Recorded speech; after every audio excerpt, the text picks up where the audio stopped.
Hello नमस्कार। हम लोग आज स्टार्ट करते हैं तुगलक वंश के बारे में। और आपको मैंने पिछले वीडियो में बता दिया था जो तुगलक वंश जो है कैसे स्टार्ट हुआ था। इन सारी चीज़ों के बारे में आपको मैंने बता चुका हूँ।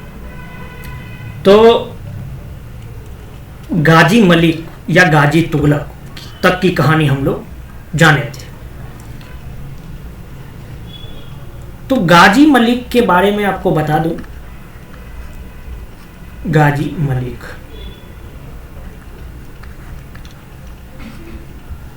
एक मिनट,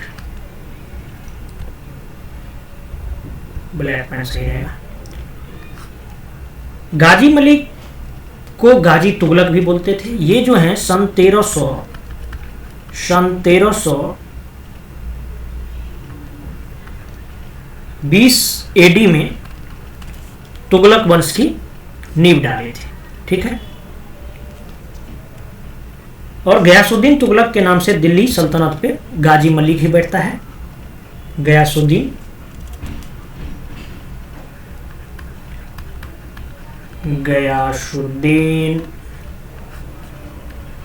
तुगलक के नाम से जो है ये दिल्ली सल्तनत का सुल्तान बना है। और सुल्तान के इतिहास में तुगलक वंश के शासकों ने ही सबसे अधिक सन 1300, इसका जो पीरियड रहा है सन 1320 से 1414 एडी तक जो है शासन किया है। अर्थात टोटल कितना हो गया? अर्थात 94 वर्ष तक शासन किया है। सबसे अधिक शासन किया है ये 94 वर्ष। ये सवाल पूछा जाता है, याद रखिए।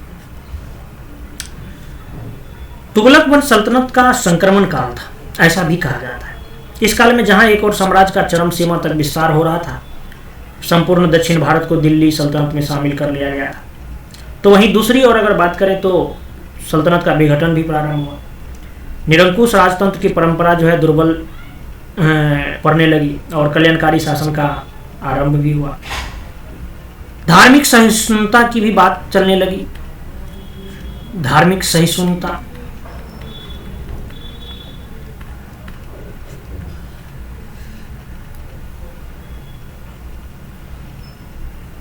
अच्छा, और धार्मिक कट्टरता का भी प्रादुर्भाव यही इसी वंश से हुआ है।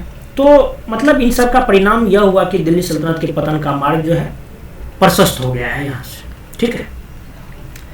तो हम लोग जो है ये बारी बारी से जो भी शासक हुए हैं तुगलक वंश का, उनके बारे में जानते हैं। तो पहले जानते हैं गयासुद्दीन तुगलक के बारे में। गयासुद्दीन तुगलक जो है ये शासन इसका रहता है 1320 से 1325 ईस्वी तक, यानी एडी तक जो है ये शासन करता है। गयासुद्दीन तुगलक जो है खुसरो खां को पराजित कर सुल्तान बना था। ये चीज़ आपको मैं अच्छे से पिछले वीडियो में बताया गया था। और गयासुद्दीन तुगलक जो है उपाधि जो लिया था, उपाधि गाजी की उपाधि धारण की थी इसने। गाजी मतलब होता है काफिरों का घातक। गाजी मतलब होता है काफिरों का घातक। ओके। शासन बनने से पहले जो थे गयासुद्दीन तुगलक, यह सीमांत क्षेत्र का सूबेदार था और मंगोल आक्रमणकारियों से जो है सल्तनत की सुरक्षा भी की थी। मंगोलों को पराजित करने के कारण ही जो है ये जो इनका नाम जो था मतलब मलिक उल गाजी के नाम से जो है प्रसिद्ध हुआ था। ये चीज़ आपको याद रखना है। मलिक उल गाजी के नाम से प्रसिद्ध हुआ था ये, क्योंकि मंगोल आक्रमणियों से जो है ये सल्तनत की सुरक्षा की थी। सुल्तान बनने के साथ जो है गयासुद्दीन तुगलक के समक्ष जो है कई सारी समस्याएं थी। एक और जहां उन्होंने विभिन्न प्रांतों में विद्रोह को देख रहे थे, वहीं दूसरी ओर जो है बंगाल सिंध पर जो है नाम मात्र का शासन रह गया था इनका। और दक्षिण के राज्य जो है अपनी स्वतंत्रता घोषित कर रहे थे धीरे धीरे। आपको बता दूं जो खुसरो खां द्वारा जो है अमीरों, उलेमाओं और सूफियों को संतुष्ट करने के लिए काफ़ी मात्रा में दान दिया गया था, जिससे कि वित्तीय स्थिति भी लगभग में क्या था इनके टाइम में चौपट होने के कगार पे था वित्तीय स्थिति। ठीक है, मतलब वित्तीय स्थिति भी खराब हो रहा था, बहुत धड़ाम धड़ाम से नीचे गिर रहा था। गयासुद्दीन जो है अवैध अनुदानों और जागीरों को जब्त कर लेता है और सभी को धनराशि जो है वापस खजाने में जमा करने का आदेश देता है, जिसे कि आपको बताया था जो खुसरो जो था मनमाने रूप से दिया था, क्योंकि वित्तीय स्थिति को भी सुधार करना था। दिल्ली के प्रसिद्ध सूफी संत निजामुद्दीन औलिया से भी जो है इसने दान में दिए धन लौटाने का आदेश दिया, लेकिन निजामुद्दीन औलिया जो हैं ये धन नहीं लौटाता है। उन्होंने यह कहकर धन लौटाने से मना कर दिया कि धन समाज की भलाई में जो है खर्च हो गया है, लेकिन इससे भी प्रेशर दिया था लौटाने के लिए। गयासुद्दीन जो है के बारे में जहाँ तक देखा जाए तो ये एक कुशल सेनापति था। इसने अलाउद्दीन के घोड़े दागने और सेना की हुलिया में जो है सुधारों को कठोरता से लागू किया था। घोड़ा दागने प्लस हुलिया लिखने की जो पद्धति थी,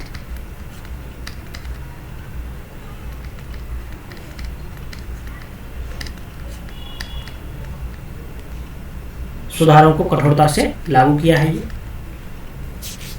उसके बाद आर्थिक सुधारों के तहत जो है ये खुद मुकद्दम चौधरी के अधिकार को फिर से लौटा देता है और लगान वसूली की जो पद्धति थी जिसका नाम को याद होगा मसाहत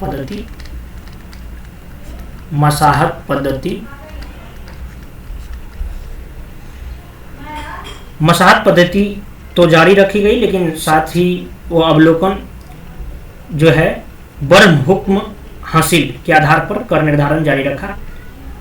और इसके टाइम में जो है वित्तीय स्थिति में इसके टाइम में कर का जो भू राजस्व का जो दर था, इसको नए पेज से लेते हैं।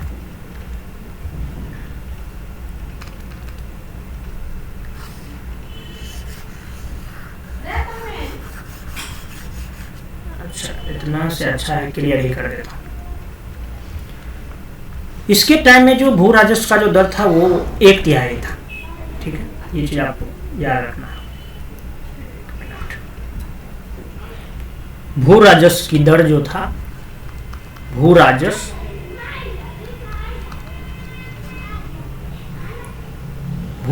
की दर ये 1/3 कर दी थी। और सिंचाई के लिए जो है गयासुद्दीन तुगलक जो है नहरों का निर्माण भी करता है, नहरों का निर्माण किया है सिंचाई के लिए। और ऐसा करने वाला जो है गयासुद्दीन तुगलक जो है तो सल्तनत का प्रथम सुल्तान बनता है। नहरों का निर्माण के लिए, सिंचाई के लिए नहर निर्माण करने वाला पहला सुल्तान है ये। और यातायात व्यवस्था को व्यवस्थित किया और डाक प्रणाली, डाक सिस्टम को भी व्यवस्थित किया, मजबूत बनाया। और ऐसा भी कहा जाता है कि इसके काल में डाक व्यवस्था जो है वो बहुत ही अच्छी थी, सर्वोच्च व्यवस्था था। और इसने जो है राजस्व वसूली को लेकर भी एक व्यवस्था बनाया, जिसे कि इजारेदारी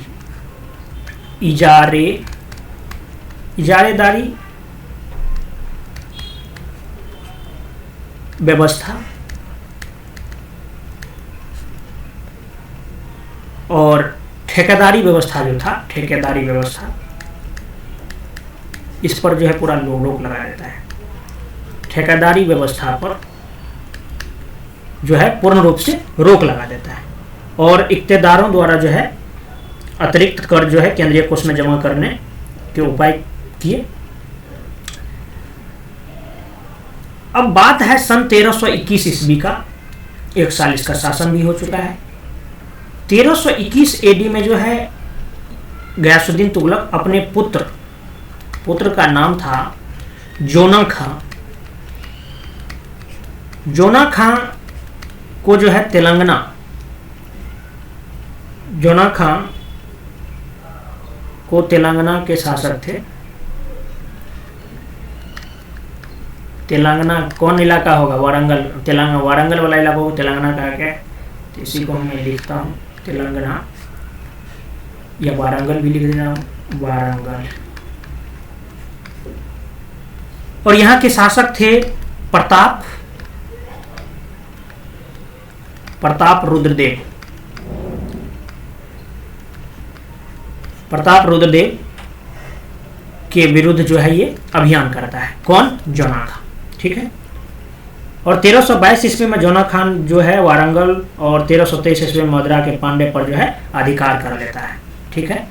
यहाँ पे 1321 ईस्वी में 1322 ईस्वी में यहाँ अधिकार कर लेता है वारंगल में 1322 में, और 1323 ईस्वी में जो है ये 1323 एडी में जो है ये मदुरा के पांडे जो थे वहां पे अधिकार कर लेता है। ठीक है। यहाँ पे भी अधिकार कर लेता है। और तो इसने जो है नाम बदल करके, तेलंगाना का नाम बदल करके जब इस पर अधिकार कर लेता है तो इसका नाम बदल करके जो है कर देता है सुल्तानपुर। ठीक है। गयासुद्दीन तुगलक के काल में जो है संपूर्ण दक्षिण भारत को दिल्ली सल्तनत में शामिल कर लिया गया था और इसका जो है कई प्रशासनिक भागों में बांट दिया था। और सुल्तान गयासुद्दीन तुगलक जो है ये अंतिम सैन्य अभियान बंगाल का था। इसका सुल्तान का अंतिम सैन्य अभियान जो था ये बंगाल का था।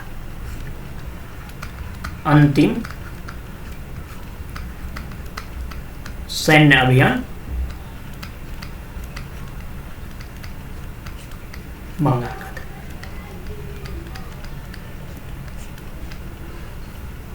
और 1324 ईस्वी में जो है, एक मैंने यहाँ पे इससे लेते हैं, 1324 ईस्वी में एडी में बंगाल की अव्यवस्था को समाप्त करने के लिए उसने जो है यह अभियान किया था, जो कि अंतिम सैन्य अभियान है और जिसमें कि यह सफल रहता है। बंगाल अभियान में सफल रहता है।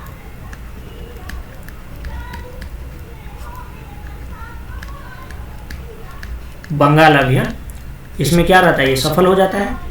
और इसी खुशी में जो है जोना खान ने दिल्ली के समीप जो है अफगानपुर तुगलकाबाद में एक स्वागत समारोह आयोजन करता है। इसी के खुशी में जो है, खुशी में तुगलकाबाद में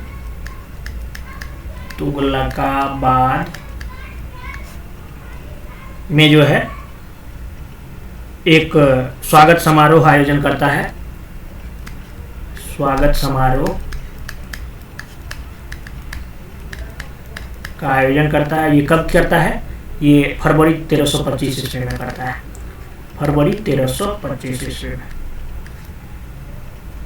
और यहीं पे कहा जाता है जो जहाँ लकड़ी के बने मंडप से गिर जाने से जो है इस पे इसको बनवाया था जोना खां। और यहाँ पे गयासुद्दीन तुगलक जो है आते हैं, मंच पे जैसे ही चढ़ते हैं मंच धड़ाक से टूट जाता है, जो कि इब्न बतूता जो है इस घटना को बताता है। स्वागत समारोह में आने के बाद जो है गयासुद्दीन तुगलक का जो है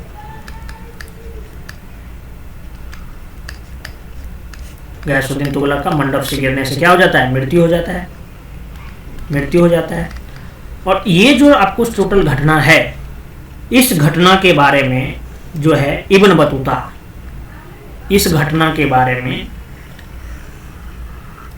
इब्न बतूता जो है, इब्न बतूता कहता है कि जोना खां का षड्यंत्र है ये। इब्न बतूता कहता है जो ये जोना खां का षड्यंत्र था। किसका? जोना खां का। लेकिन वही दूसरा जो जोना खां का, लेकिन वही बरनी और प्लस फरिश्ता,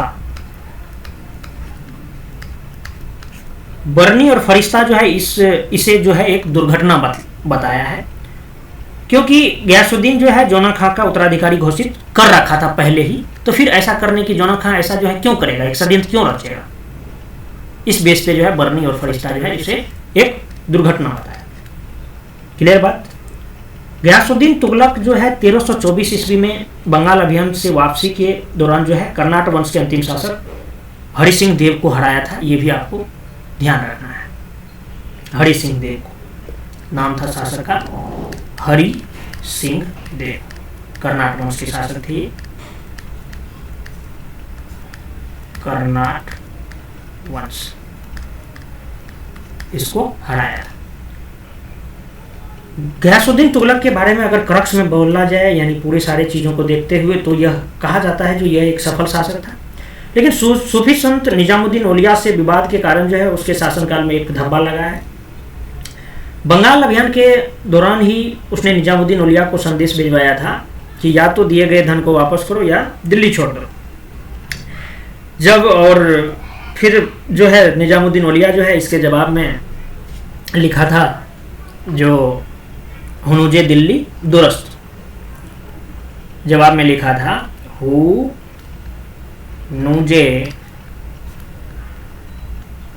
दिल्ली दुरस्त, यानी इसका मतलब ये था कि हुजूर दिल्ली अभी दूर है। और वास्तव में हुआ भी यही, हुआ भी कि वहीं गयासुद्दीन के दिल्ली आने से पूर्व ही जो है उसका देहांत हो जाता है। इसलिए ऐसा भी कहा जाता है सूफी संत जो है इनका पहले से श्राप दे दिया वो। खैर बहुत सारी, वैसे बर्नी इन सारे चीज़ों को नकारते हुए बर्नी और फरिश्ता कहता है ये सारे दुर्घटना है, कभी हो सकता है। तो ये बात जो है हम लोग गयासुद्दीन तुगलक के बारे में जाने। अब हम लोग जो है नेक्स्ट शासक जो है इनके नेक्स्ट शासक गयासुद्दीन तुगलक के मृत्यु के बाद कौन बनेगा? जोना खां। तो जोना खां के बारे में हम जानते हैं। जोना खां जो है मोहम्मद बिन तुगलक के नाम से सुल्तान बनता है। तो हम लोग हेडिंग डालते हैं मोहम्मद बिन तुगलक, मोहम्मद बिन तुगलक। इसका शासनकाल रहता है 1325 से 1351 AD तक। ठीक है।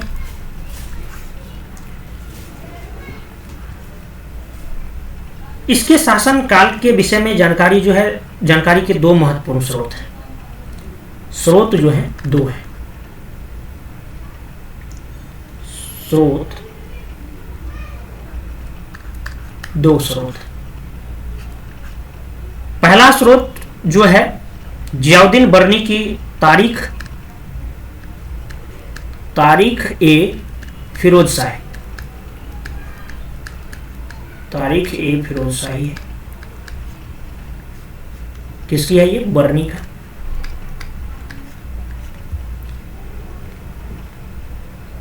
और दूसरा जो है रेहला जो है ये इब्न बतूता का यात्रा वृत्तांत है। ये इब्न बतूता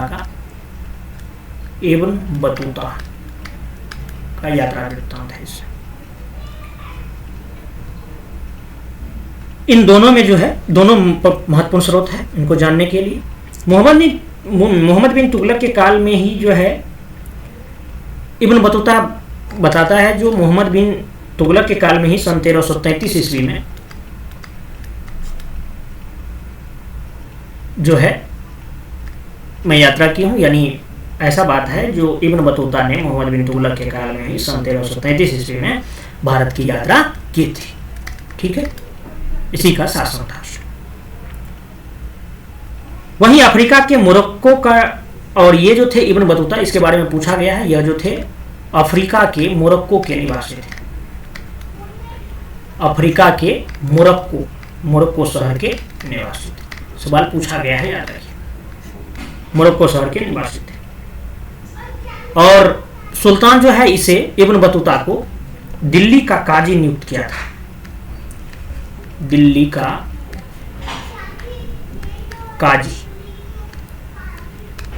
काजी नियुक्त किया था। ये भी आपको ध्यान रखना है। और 1342 ईस्वी में जो है एडी में यहाँ मोहम्मद बिन तुगलक जो है अपना दूत बना करके, इसे राजदूत बना करके चीन भेजा था। ये भी आपको याद रखना है, चीन भेजा था।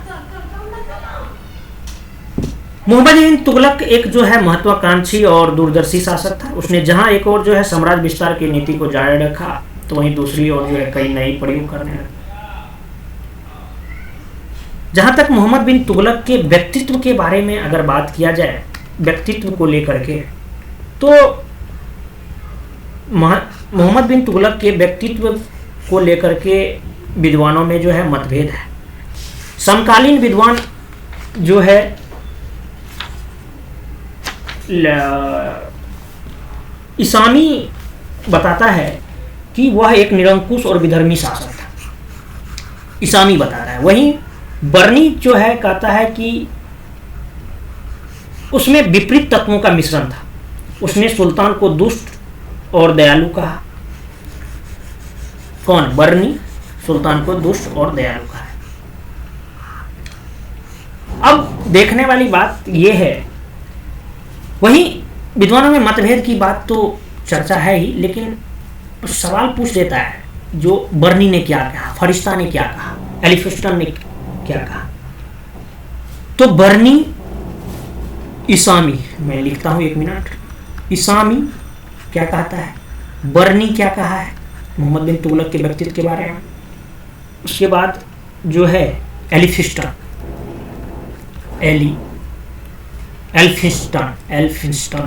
Elphinstone, 1 minute.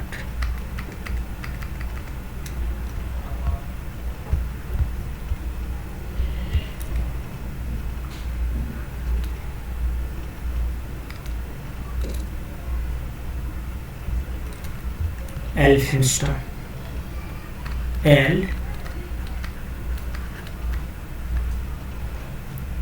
फिंस्टन और इब्न बतूता। इब्न बतूता के बारे में तुमको बताएगी। इसामी कहता है कि वह जो है एक निरंकुश और विधर्मी शासक था। बर्नी के अनुसार जो है उसमें विपरीत तत्वों का मिश्रण था और उसने सुल्तान को दुष्ट और दयालु कहा है। इसने एलिफिस्टन का कहना था कि उसमें जो है पागलपन के कुछ अंश थे। ऐसा बात किसने कहा है? एलिफिस्टन कहा है। इब्न बतूता जो है उसकी प्रशंसा करते हुए कहता है कि उसने उच्च शिक्षा प्राप्त की, उसे अरबी, फारसी, गणित, नक्षत्र विज्ञान, भौतिक, तर्क और चिकित्सा शास्त्र का भी अच्छा ज्ञान था। अब क्यों कहा है पता नहीं। सिर्फ इब्न बतूता के बारे में ऐसा भी देखिए, अगर कोई राजदूत बन के कहीं भी भेज रहा है, अपने उसके उस राजा के संरक्षक रहता है, आगे पीछे रहता है, और वो अगर कुछ लिखता है उसके बारे में गलत नहीं लिखे, सही ही लिखे। तो इब्न बतूता पॉजिटिव ही लिखा है, ऐसा भी कहा जाता है। अब कोई पागल है तो ये लिखेगा, पागल नहीं लिखेगा, क्योंकि ये उनके अकॉर्डिंग चलता है।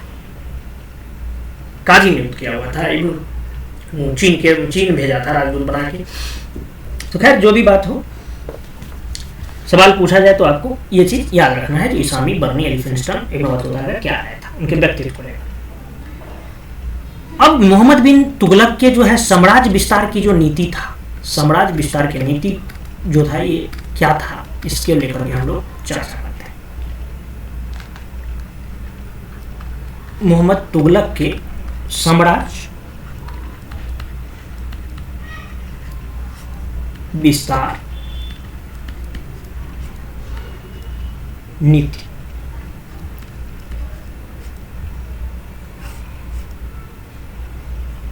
मोहम्मद बिन तुगलक को अपने पिता से एक विस्तृत साम्राज्य प्राप्त हुआ था, जो उत्तर में, नॉर्थ में कश्मीर और साउथ में जो है, मतलब साउथ के पूरे इलाके तक जो है कवर किया हुआ था। वहीं पश्चिम में सिंध और पश्चिम में NESW, पूरब में तो बंगाल तक था ही, पश्चिम में सिंध और गुजरात, सिंध गुजरात वाला इलाका भी यहां तक था। उसने जो है पश्चिमी क्षेत्र में कलानून और पेशावर को जीता और दक्षिण में जो है कोरोमंडल तक के क्षेत्रों को प्रत्यक्ष रूप से शामिल कर लिया। और यह जो है मोहम्मद तुगलक जो है ये अलाउद्दीन खिलजी की दक्षिण की नीति के विपरीत था, जो काम ये किया है। और इसी कारण से जो मोहम्मद बिन तुगलक को सबसे अधिक विद्रोह जो है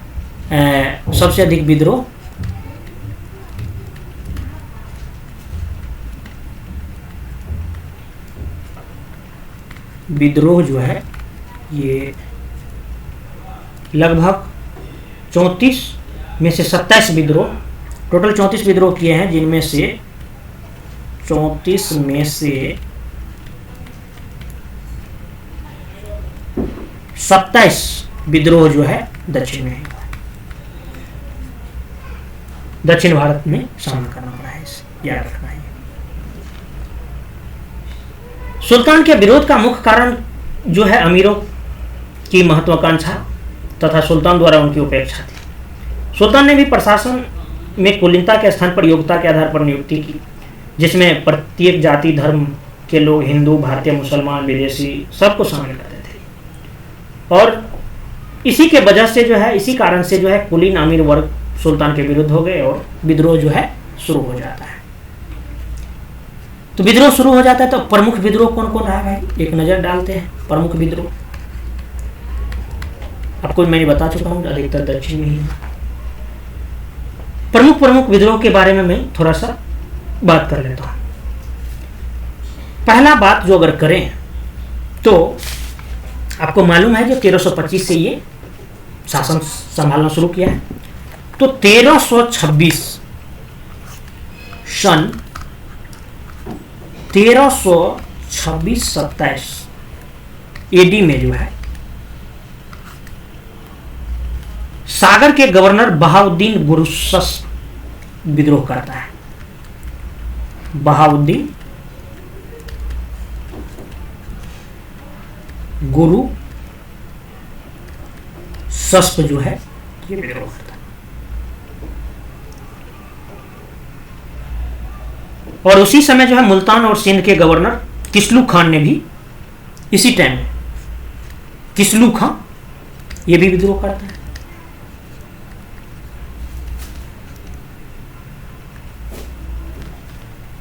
विद्रोह किया, लेकिन होता यह है जो सुल्तान जो है दोनों को दमन कर देता है।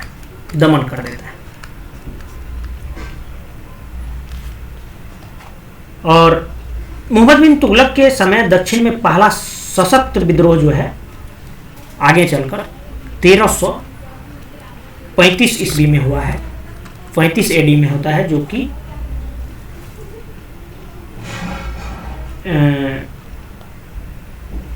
दक्षिण में हुआ है ये 1335 एडी में, और मदुरा में हुआ है। मदुरा,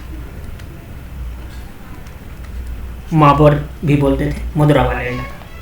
और सैयद एहसान शाह जो है यह विद्रोह किया और स्वतंत्र मदुरे राज्य की स्थापना की थी।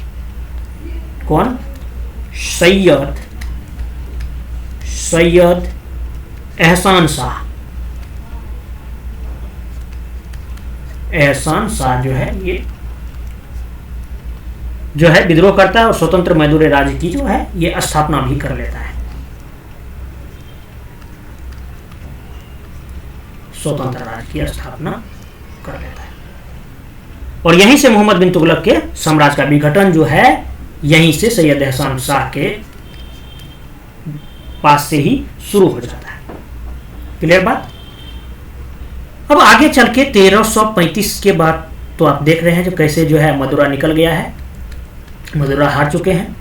अब 1336 ईस्वी में, 1336 एडी में जो है हरिहर और बुक्का नामक दो भाई, 36 एडी में हरिहर बुक्का नामक दो भाइयों ने कृष्णा नदी के दक्षिण में एक हिंदू राज्य विजयनगर की स्थापना करता है। इसके बारे में हम लोग अच्छे से पढ़ेंगे, लेकिन थोड़ा यहां जिक्र कर देते हैं। विजयनगर की स्थापना करता है और इन दोनों भाइयों को जो है मोहम्मद बिन तुगलक काम्पली विजय के दौरान बंदी बना करके ले गया था और उन्हें दक्षिण में हो रहे विद्रोह को शांत करने के लिए भेजा था, अपना दूत बनाकर। लेकिन वह जो है स्वयं को स्वतंत्र घोषित करते हुए जो एक नवीन राज्य जो है विजयनगर के संस्थापक बन बैठते हैं। ठीक है, ये चीज़ आपको ध्यान रखना है। कंपली विजय के दौरान जो है बंदली बनाया था, ये चीज़ ध्यान रखिए। कौन? मोहम्मद बिन तुगलक जो है किस विजय के दौरान? कंपली विजय के दौरान इसे बंदी बनाया था। कंपली विजय, ठीक है। सन 1338 और 39 एडी में जो है बहराम खान के मृत्यु के बाद, बहराम खान के मृत्यु के बाद जो है उसके एक पदाधिकारी मलिक फखरुद्दीन, इसके एक ऑफिसर थे जिनका नाम था मलिक फखरुद्दीन,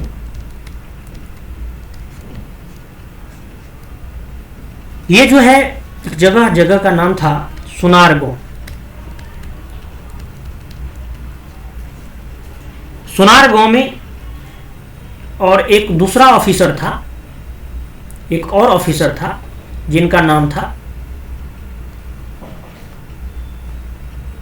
अलाउद्दीन।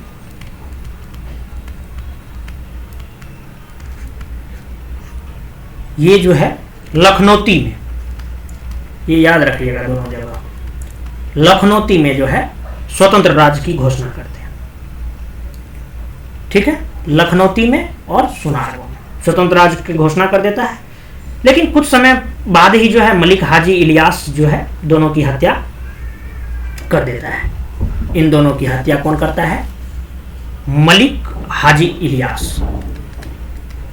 मलिक हाजी इलियास जो है इन दोनों की हत्या कर देता है और फिर जो है स्वतंत्र बंगाल प्रांत की स्थापना कर लेता है और सुल्तान शमसुद्दीन के नाम से जो है ये बंदा शासन बन जाता है। सुल्तान शमसुद्दीन, शमसुद्दीन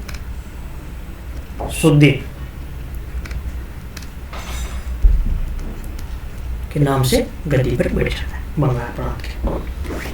और यही सुल्तान शमसुद्दीन जो है किसका? बंगाल प्रांत का स्थापना करता है। ये भी आपको ध्यान रखना है। हालांकि इनके बारे में अच्छे से हम लोग जानेंगे बंगाल प्रांत के बारे में। मोहम्मद बिन तुगलक के टाइम में ही आप देख रहे हैं क्या, जो बंगाल दिल्ली सल्तनत के नियंत्रण से पूर्णतः स्वतंत्र हो गया है और दिल्ली सल्तनत के पतन की शुरुआत हो गई है। वारंगल और द्वार समुद्र ने भी स्वतंत्रता की घोषणा कर दी है और वहां के पुराने हिंदू राज परिवार के एक सदस्य कन्हैया को शासक बनाया गया है। अब बात आता है सन 1347 ईस्वी की। 1347 ईस्वी में जो है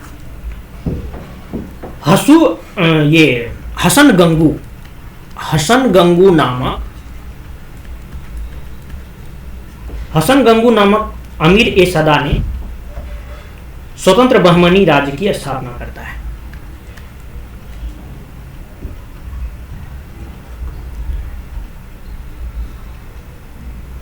बहमनी राज्य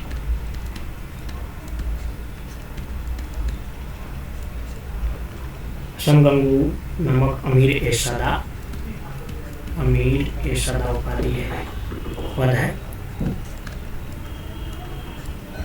बहमनी राज्य की स्थापना करता है और दौलताबाद में सुल्तान अलाउद्दीन बहमन शाह के नाम से जो है दौलताबाद में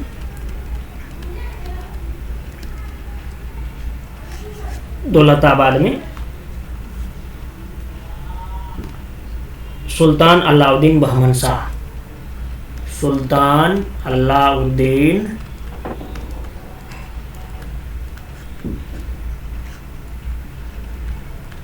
बहमन शाह के नाम से गद्दी पर बैठता है। और तो आप देख रहे हैं जो इस प्रकार जो है मोहम्मद तुगलक के समय ही जो है दक्षिण भारत से दिल्ली सल्तनत का अधिकार जो है समाप्त हो जाता है। और सन 1351 ईस्वी में जो है 1351 एडी में सिंध में विद्रोह हुआ है। सिंध में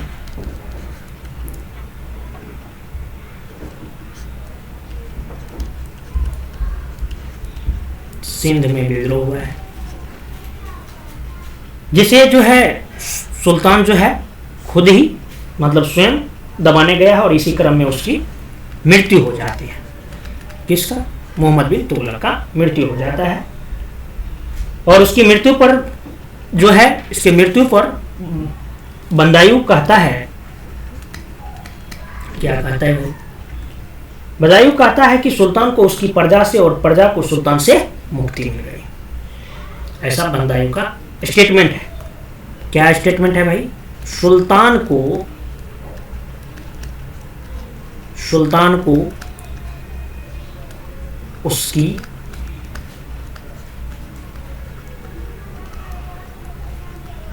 प्रजा से और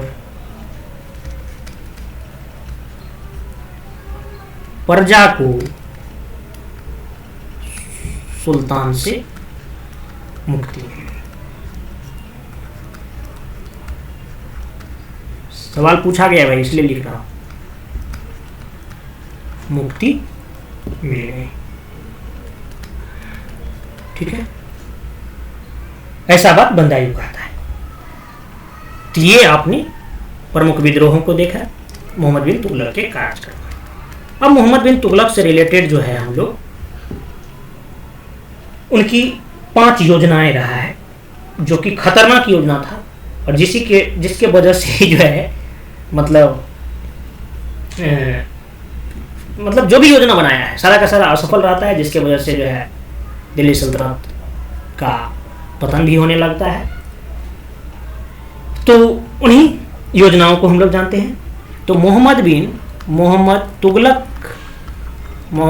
तुगलक मतलब होता है, मोहम्मद बिन मतलब होता है सन ऑफ। मोहम्मद तुगलक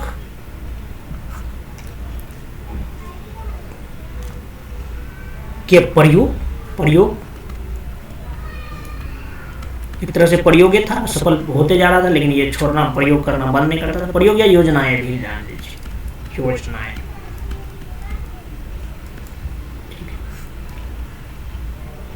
मोहम्मद बिन तुगलक एक प्रतिभाशाली सुल्तान तो था ही, वह सल्तनत के हित और राज्य की समृद्धि के लिए जो है प्रयोग करते रहता था। लेकिन ये जो प्रयोग करता था, योजना बनाता था, क्रियान्वयन के पक्ष में खामियां रह जाती थी और विपरीत परिस्थितियों के कारण जो उसकी लगभग सारी योजनाएं जो है वो असफल हो जाता है। और बर्नी जो है, इस बर्नी के विचारों को लेकर के ही हम लोग आगे बढ़ते हैं। बर्नी उसकी 5 योजनाओं, मोहम्मद तुगलक के 5 योजनाओं के बारे में बताता है, विस्तृत जानकारी देता है। अब कौन कौन है? जैसे पहला योजना के बारे में जो है इसमें बताया है जो राजधानी का परिवर्तन। राजधानी परिवर्तन जो है मोहम्मद तुगलक की सर्वाधिक विवादास्पद योजना था। और ये योजना जो था, मतलब राजधानी जो पहले था वो दिल्ली से देवगिरी उठा के ले गया था। अच्छा, आपको मालूम होना चाहिए देवगिरी जो है, देवगिरी को ही दौलताबाद बोलते थे, ये भी ले गए।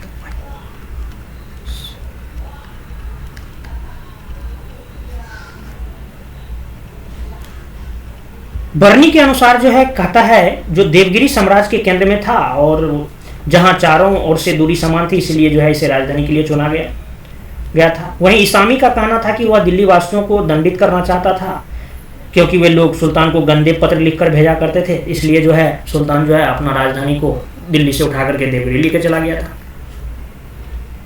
राजधानी परिवर्तन, अब जो भी बात रहा हो, लेकिन राजधानी परिवर्तन के परिणाम स्वरूप जो है देवगिरी का महत्व तो बढ़ ही गया। वहाँ एक बड़ी मुस्लिम आबादी, अमीर, विद्वान, संत सबको बसाए गए। आबादी में वृद्धि से दक्षिण पर नियंत्रण स्थापित करने में सुविधा होती थी। काफ़ी संख्या में लोग देवगिरी पहुंचे, लेकिन यहाँ तत्कालीन विपरीत परिस्थितियाँ ने उन्हें जो है फिर से दिल्ली आने के लिए बाध्य किया, जिससे मोहम्मद बिन तुगलक की यह योजना जो है सफल हो जाता है।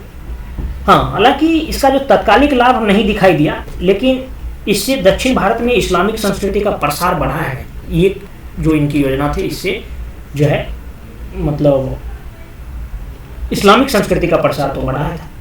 और इसी के समय में जो है निजामुद्दीन औलिया के शिष्य शेख बुरहानुद्दीन गरीब निजामुद्दीन औलिया के शिष्य थे, जिनका नाम था शेख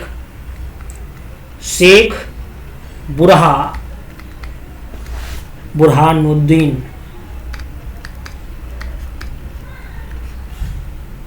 गरीब,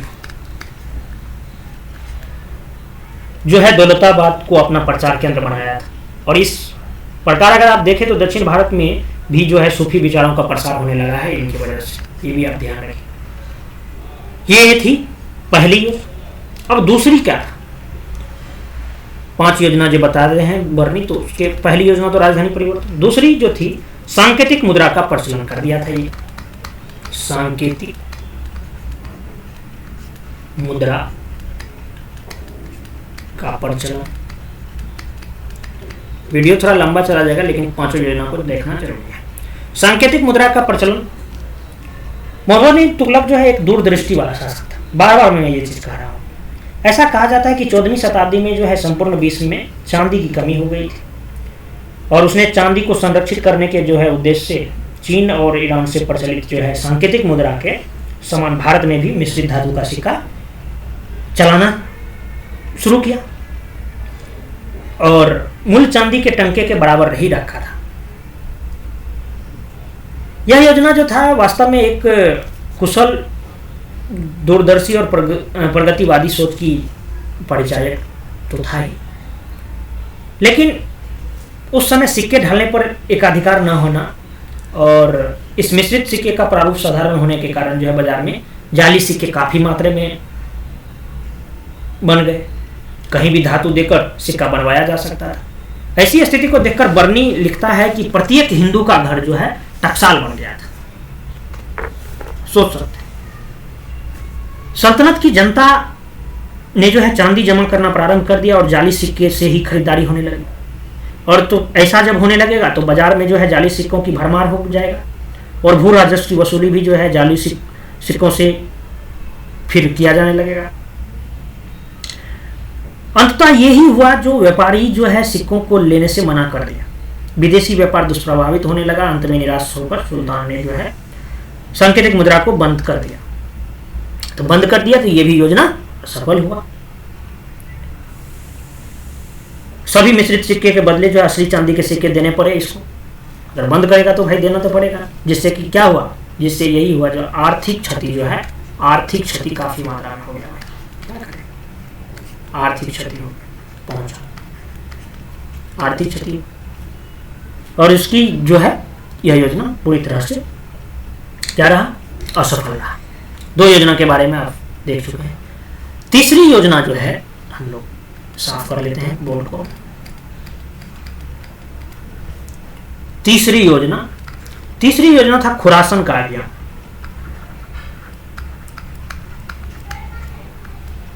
खुरासन का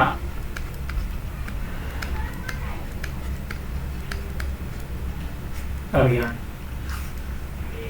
खुरासन के अभियान में इतिहासकार ऐसा कहता है, जो खुरासन जो है मध्य एशिया का ट्रांस अक्सियाना वाला क्षेत्र था, और यह अभियान जो है तरमासरीन और मोहम्मद तुगलक की मैत्री का परिणाम था।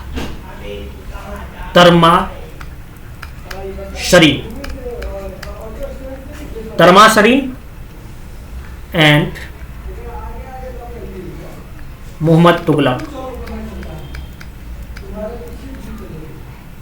का जो है मैत्री का परिणाम था। दोनों के बीच की मैत्री संबंध का परिणाम था।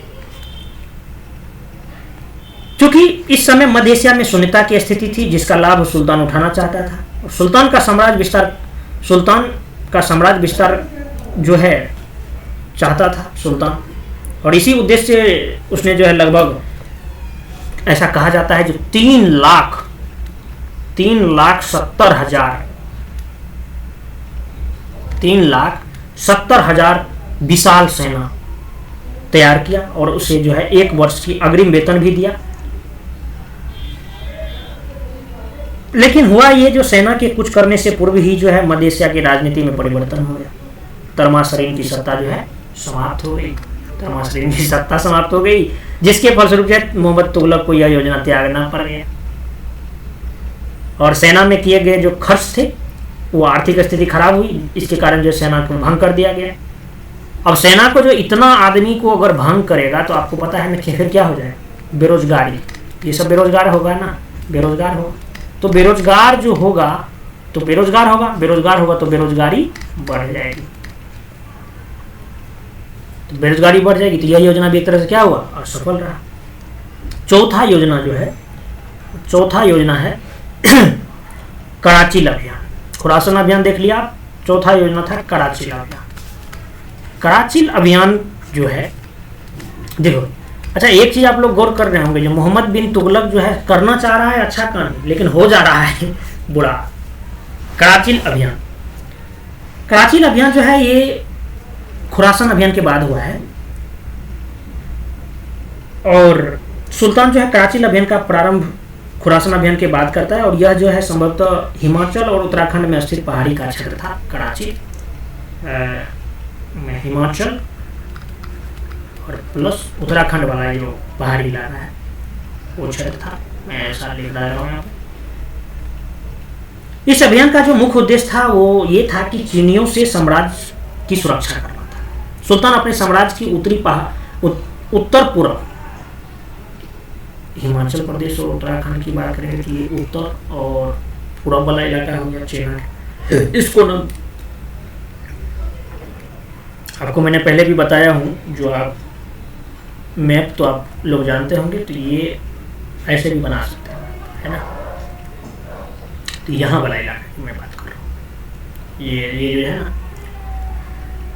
तो उत्तर पूर्वी पहाड़ी सीमा को सुरक्षित करना चाहता था ये। तो अभियान की शुरुआत जो है हिमालय क्षेत्र के कुमाऊं प्रदेश से शुरू किया गया। प्रारंभ में सेना को विजय भी मिली, लेकिन यह जो है पूरा क्षेत्र जो है पहाड़ी इलाका था, बर्फीला इलाका था।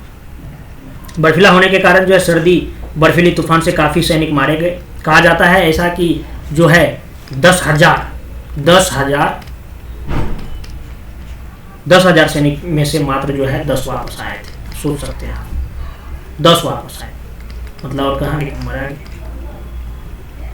व्यापक पैमाने पर हुई जनधन को हानि से जो है यह योजना भी क्या हुआ, यह योजना भी असफल रहा। क्लियर बात, समझ गए। अभी इसका सब करना चाह रहा है अच्छा काम, हो जा रहा है बुरा काम, बेचारा क्या करेगा। अब 5वां योजना जो है बर्नी के अनुसार वो था दोआब में कर वृद्धि। दोआब में कर वृद्धि। अब इसका कहानी क्या था? कहानी ये था कि सुल्तान जो है अपने शासन के अंतिम दिन में जो है इस योजना का क्रियान्वयन करता है। दोआब सल्तनत का सबसे उपजाऊ इलाका था। दोआब जो था इस मतलब सबसे उपजाऊ प्रदेश था। तो सुल्तान जो है आर्थिक आवश्यकताओं को पूर्ति के लिए जो है दोआब में कर वृद्धि करवाई। प्रचलित लगान में से 1/10 से 1/20 तक की वृद्धि हो गई। जितना पहले था 1/10 तो यहाँ 1/20 तक की वृद्धि हो गई। इसके अतिरिक्त जो है एक नए कर प्लस एक नया टैक्स, नया कर आबवाब, नया कर जिनका नाम रखा आबवाब भी वसूले जाने लगा। एक प्रकार से देखा जाए तो कर में की गई यह जो वृद्धि है बहुत अधिक नहीं थी, क्योंकि आपको बता दूं और बीपीएससी सवाल भी पूछ चुका है एक बार, जो अलाउद्दीन खिलजी के समय जो है 50% तक कर वसूली की जाती थी, किंतु दुर्भाग्य से जिस वर्ष लगान में वृद्धि हुई उसी वर्ष जो है दोआब क्षेत्र में अकाल पड़ गया। सब काम दुर्भाग्यपूर्ण ही हो रहा है। अकाल पड़ गया, अकाल तो पड़ा ही पड़ा, लेकिन साथ साथ ये भी हो गया अकाल पड़ने के बाद जो है यहाँ पे प्लेग और महामारी जैसी, प्लेग प्लस महामारी फैल गई। महामारी फैल गई, किसानों की स्थिति जो है दयनीय हो गया। जबकि भू राजस्व अधिकारियों ने जो है निर्दयता से राजस्व वसूलने का प्रयत्न किया। अब अगर अकाल पड़ गया है, आ नहीं रहा है पैसा, अगर आप उसको प्रेशर देके खींचना चाहोगे तो क्या होगा? इन सारे वजहों से जो है क्या हो जाएगा भाई, हो जाएगा क्या, जो दोआब इलाका में हो जाएगा। किसान क्या कर दिया, किसान कर दिया विद्रोह, किसान लोग जो है वो कर दिया विद्रोह, किसान विद्रोह कर दिया। तो विद्रोह जब कर दिया तो इस प्रकार यह योजना भी क्या हो गया, यह योजना भी असफल रहा। और तो इस संकटग्रस्त स्थिति से निपटने और शांति व्यवस्था कायम करने के लिए जो सुल्तान कई सुधार किए और खलीफा से अपने शासन के लिए वैधता पत्र प्राप्त किया। खलीफा से अपना शासन के लिए जो है वैधता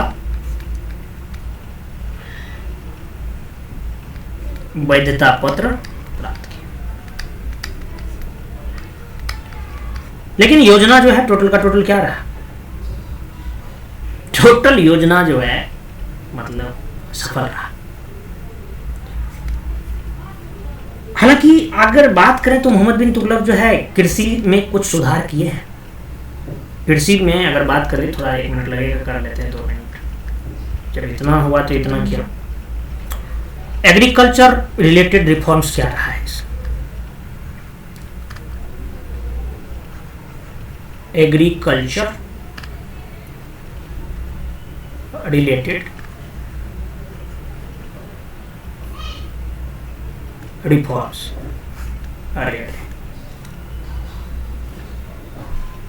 मोहम्मद बिन तुगलक जो था पहला शासक था जिसने कि अकाल पीड़ितों की सहायता के लिए दिल्ली में राहत शिविर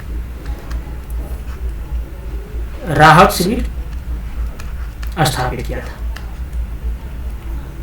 और अन्न आपूर्ति करवाई। अकाल से राहत के लिए उसने जो है अकाल संहिता भी तैयार करवाया था। अकाल संहिता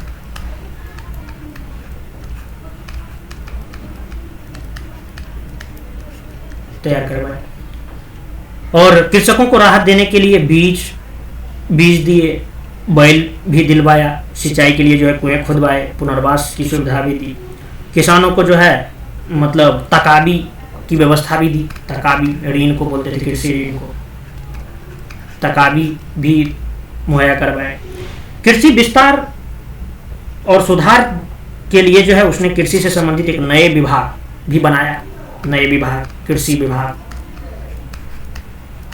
नए विभाग जिनका नाम क्या था भाई, दीवान ए अमीर कोही, याद रखिएगा, पूछा जाता है, अमीर कोही कृषि विभाग था, स्थापना किया। और इसका प्रधान जो होता था, प्रधान अमीर ए कोही होता था। दीवान ए अमीर कोही विभाग का जो प्रधान होता था, प्रधान को क्या बोलते थे, प्रधान को अमीर ए कोही बोलते थे। ये चीज भी याद रखना है। अच्छा, अगर इनके टाइम की धार्मिक नीति क्या था, धार्मिक नीति क्या रहा है इसका, अगर ये भी बात कर लें रिलीजियस पॉलिसी के बारे में।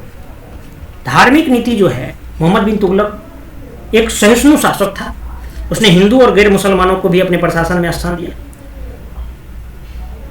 साईराज जो है, साईराज उसका एक हिंदू मंत्री था,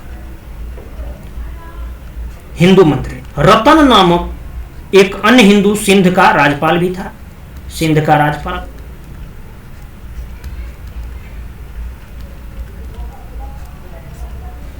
वह हिंदुओं के त्योहार में भी भाग लेता था। वह सभी धर्मों के लोगों को अनुदान देता था। उसने जो है जैन मंदिर और जैन संतों को भी अनुदान दिया था।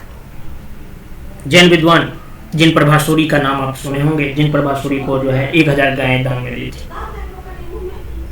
एक अन्य जैन विद्वान था जिनका नाम था राजशेखर, इन्हें भी संरक्षण दिया था, याद रखिए, राजशेखर को भी संरक्षण। वह सूफियों को भी आदर करता था। वह पहला सुल्तान था जिसने अजमेर स्थित ख्वाजा मोइनुद्दीन चिश्ती की दरगाह और बहराइच में सलार मसूद गाजी के मकबरे का दर्शन किया था। ये चीज आपको याद रखना है।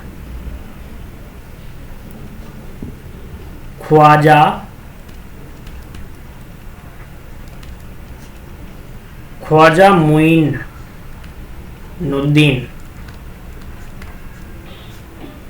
चिश्ती की दरगाह,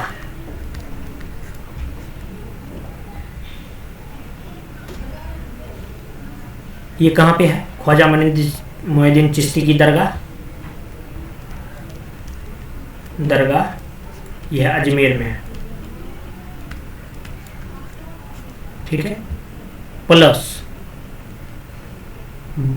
सलार मसूद गाजी के मकबरा, सलार मसूद गाजी का मकबरा, ये कहाँ है? यह है बहराइच में, बहराइच।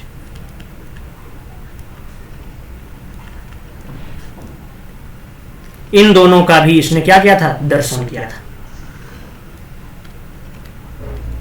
ये भी आपको ध्यान रखना है। और दर्शन करने वाला यह क्या था? पहला सुल्तान था। क्लियर बात? तो मुझे लग रहा है मोहम्मद बिन तुगलक से रिलेटेड आपको सारे चीजों के बारे में मैं बता चुका हूं। नेक्स्ट वीडियो में हम लोग फिरोज शाह तुगलक और उसके उत्तराधिकारियों के बारे में चर्चा करेंगे। तब तक के लिए धन्यवाद।